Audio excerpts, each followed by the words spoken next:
दूसरा पहलू ये भी तो है ना, अभी जो एक बात रागी जी ने कही कि भाई आपने क्या गोविंद डोटासरा का आपने इस्तीफा मांगा था या पंजाब में इस्तीफा मांगा था क्या? और सोनिया गांधी ने इस्तीफा लिया था क्या कपिल सिब्बल का? और पंजाब में, ये तो अभी की बात है, पंजाब में इस्तीफा लिया गया क्या? जो कांग्रेस सरकार में होता है उसको जनता सबक सिखा चुकी है ना। 10 साल से उनको विपक्ष में नेता बनने लायक सीटें नहीं मिली, वो तो विपक्ष में बिठाए ना। जनता ने नाराज होकर आपको मोहम्मद दिया। आप 12 साल से सत्ता में हो। अभी कर्नाटक के अंदर सरकार है, वहां पर भी अभी पेपर लीक हुआ है। ये तस्वीर एक बार आप देख लें। ये पटना से तस्वीर आ रही है, औरंगाबाद से तस्वीरें सामने आ रही हैं, और अब ये आमने सामने की भिड़ंत हर प्रदेश में ये आपको तस्वीरें इसलिए दिखाई देगी। फिर बीट एनी गवर्नमेंट, केरल में भी तो हमने तस्वीर देखी थी ना, वहां तो कांग्रेस की सरकार है, यहाँ पर गठबंधन की सरकार है, बीजेपी जेडीयू की सरकार है, एलजेपी की सरकार है, तो यहाँ पर भी प्रदर्शन की वही तस्वीरें हैं।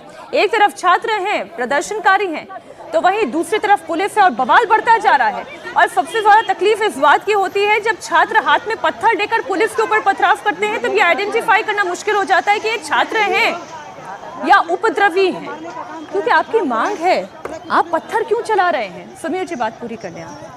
देखिए, निश्चित रूप से गलत है, मतलब ये पथराव नहीं होना चाहिए, और लेकिन इस तरीके से इसमें तो ये होता ही है। ऐसा ये कह दे कि हम शांति से बैठेंगे, करेगी तो फिर ये परेशानी होगी कि पुलिस बल का प्रयोग कर रही है, छात्रों को पीट रही है। लेकिन ये बवाल चलता ही रहेगा। इसमें मतलब ये मानना कि भाई छात्र अहिंसक होकर कहीं एक जगह बैठ जाएंगे, ये संभव नहीं है। इस तरीके से आंदोलन के अंदर जंतर मंतर में भी जो हुआ, पुलिस के पथराव हुआ, वो नहीं होना चाहिए था। पुलिस ने पथराव लाठीचार्ज किया, वो भी नहीं होना चाहिए। दोनों को संयम रखना चाहिए।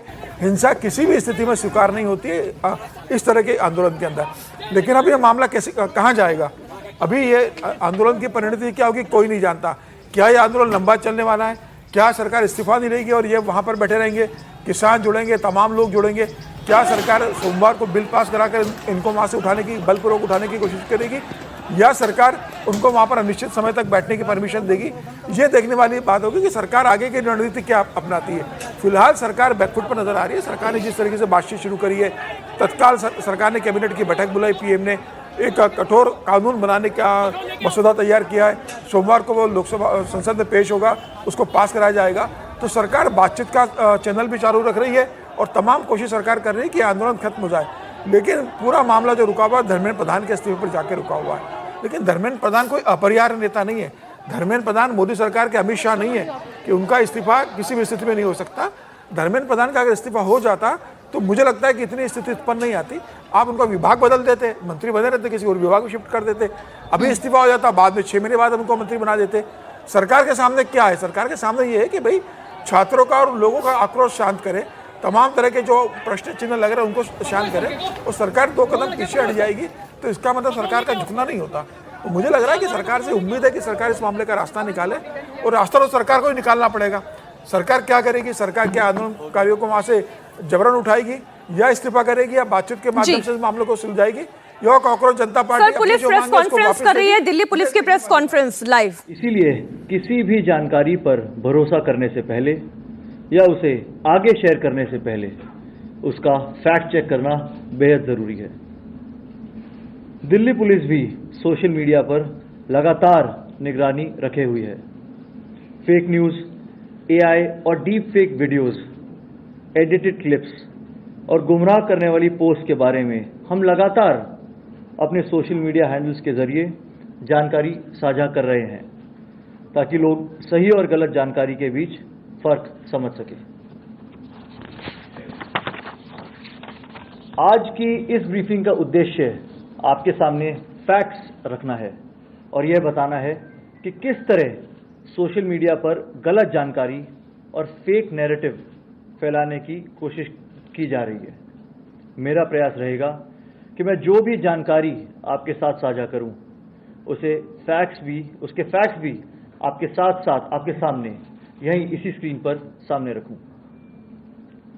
मैं कुछ ऐसी सोशल मीडिया पोस्ट का जिक्र करना चाहूँगा जिनका मकसद पैनिक फैलाना या सिंपल फैक्ट्स को तोड़ मरोड़ कर मिस इन्फॉर्मेशन फैलाना नज़र आ रहा है।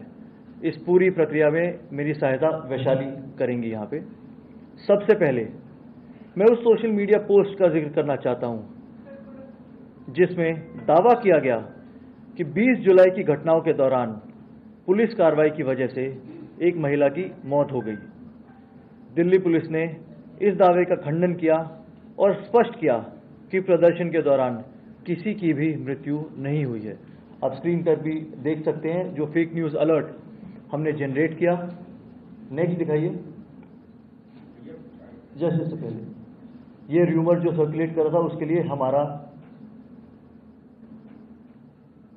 जो पोस्ट हमने डाला दिल्ली पुलिस ने, ये भी आप देख सकते हैं।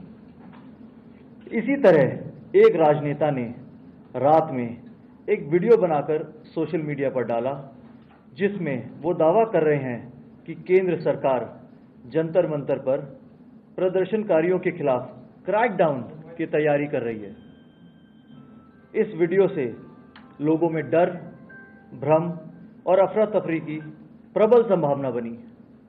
दिल्ली पुलिस ने यह भी स्पष्ट किया कि ऐसी कोई कार्रवाई नहीं होने जा रही है और लोगों से अपील की कि बिना पुष्टि वाले दावों पर बिल्कुल भी भरोसा ना करें।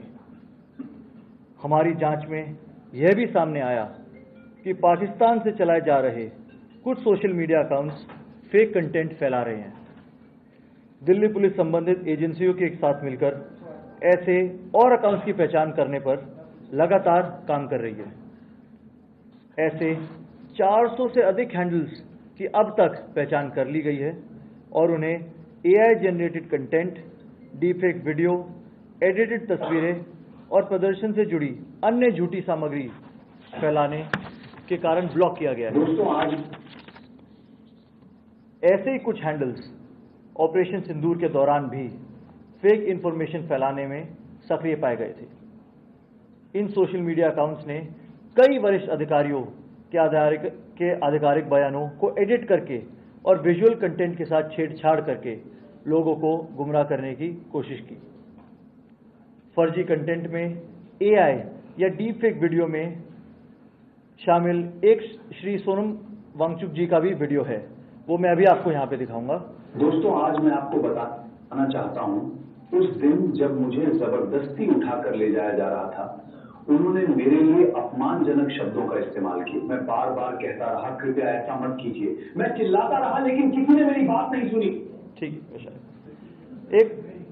एक अन्य डीफेक वीडियो में lieutenant general Rajiv Puri DGMO के नाम से एक झूठा बयान जोड़कर यह दावा किया गया कि चल रहे स्टूडेंट्स प्रोटेस्ट के कारण भारतीय सेना को नई दिल्ली में तैनात किया जा रहा है। Prime Minister Shri Narendra Modi ji, I have ordered the deployment of Indian forces to New Delhi. We must crush the anti-nationals and terrorists protesting in Jantar Mantar, New Delhi. These terrorists have attacked police and RAF personnel while blackmailing the government. I want to make it clear that we will crush every head that... ऐसे कई सारे और videos हैं, but आज दिखाने के लिए हम कुछ वीडियोस आपके सामने लेके आए हैं। पेपर लीक और डिफरेंट कॉम्पिटिटिव एग्जाम्स में इरेगुलरिटीज के खिलाफ भारत सरकार की कमिटमेंट के तहत दिल्ली पुलिस ने क्राइम ब्रांच में एक स्पेशल टास्क फोर्स का गठन किया है। यह टीम एक DCP स्तर के अधिकारी के नेतृत्व में और स्पेशल CP क्राइम के सुपरविजन में काम करेगी। इस संबंध में आदेश कल ही जारी कर दिए गए हैं। अंत में हम दिल्ली पुलिस की तरफ से सभी शांतिपूर्ण प्रोटेस्टर्स और जंतर मंतर पर दिन रात काम कर रहे वॉलंटियर्स का भी धन्यवाद करना चाहते हैं। इन्होंने इस पूरे समय शांति, व्यवस्था और कम्युनिटी सिक्योरिटी बनाए रखने में दिल्ली पुलिस की भरपूर सहायता की है। दिल्ली पुलिस आगे भी अपने ऑफिशियल हैंडल्स के माध्यम से वेरीफाइड जानकारी साझा करती रहेगी और किसी भी महत्वपूर्ण घटनाक्रम की जानकारी समय समय पर आप सभी तक पहुंचाती रहेगी। अंत में मीडिया के सभी साथियों, आज यहां आने के लिए और अपना कीमती समय यहां देने के लिए आप सभी का धन्यवाद। जय हिंद।